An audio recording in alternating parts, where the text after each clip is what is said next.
They tell me Durk called Memo, tell him pull up and tell him let's box. I'm tired of all this internet be doing.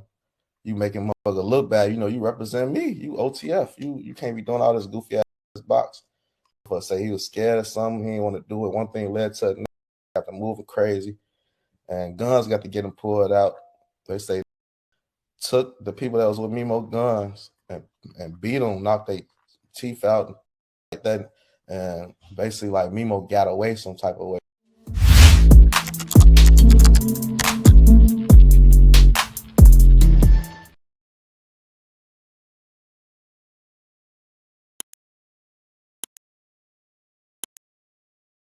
Hey, what's up, y'all? Y'all know my slogan. I don't know it all,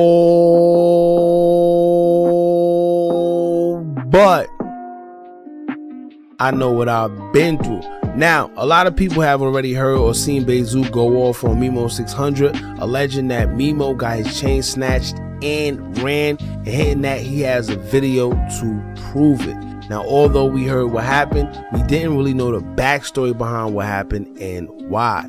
But now, shout out to 16Shotem Visualz, a dope blogger from Chicago. He tapped in with a few familiar people, as he said, and he came with a piece to the puzzle that a lot of us did not know.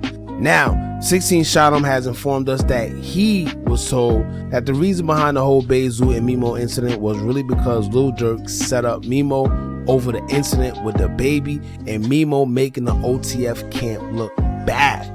Now, 16 describes that he been had this information, but he tries not to speak on certain things, being that him and Memo have their own thing going on. However, he's tired of sparing him, especially being that Memo have threw dirt on his name and lied about a certain altercation as well. So, here we are. Now, although he describes that he wasn't there, he says that his information comes from a very, very, very trusted source, right? Now, 16 says that Lil Durk must have DM'd the baby before the Memo situation and let him know that he wasn't tripping over the collab album he has with NBA Youngboy, and it's cool. Now, he don't feel no ways. He's saying that it's, you know, it is what it is. Go get your money. And I'm assuming that when the baby said in his response to Memo that y'all boss in my DMs waving a white flag, this is what he was referring to. Alright, so with all the internet antics that Memo has been playing, making the whole OTF look bad, Durk and the rest of the guys, they was pretty much sick of it. So after all that went down with the baby, Lil Durk allegedly called up Memo600 and told him he wanted to meet up and fight due to Memo acting the way he been acting, making the gang look bad.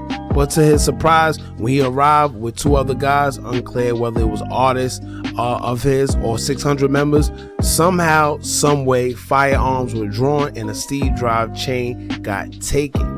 Now, 16 describes that he don't know if the chain came off Memo neck or whoever he came with, but somebody's Steve Drive chain got taken. Now, first and foremost, this is what I want to say. The streets aren't for everybody, and this is why.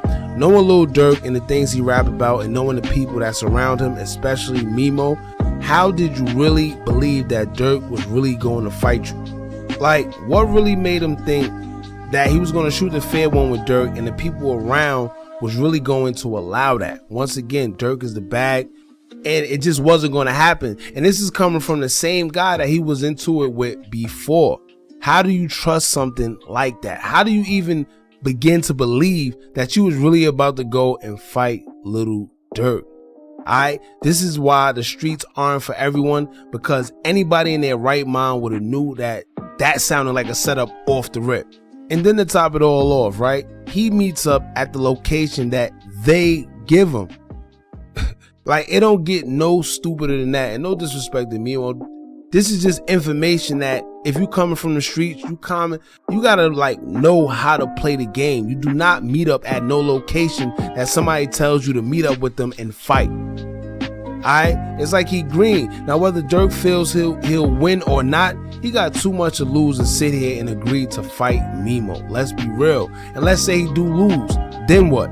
His career tarnished all because of Memo. So let's be real, Lil Durk isn't fighting nobody. Plus, the muscle that's behind Durk, what they look like letting Lil Durk fight anybody. What they there for? Alright, so once again, 16 said that take whatever he says as alleged. However, the information came from a very trusted source, so it's pretty much damn near facts.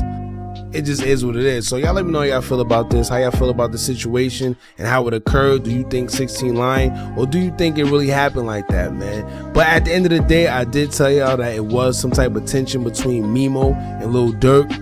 It's just common sense. He went from posting all of Durk's songs and all of his lives, and then out of nowhere he just stopped, and then he started making a little bit of sneak disses once again, them little subliminals that he was doing before, and then he started reposting his song Nobody's Property once again, and that's the same song that we know him for, sneak dissing Lil Durk and the whole OTF and all that, whatever the case may be. So y'all let me know how y'all feel about this in the comments, man. Don't forget to like, comment, share, and subscribe.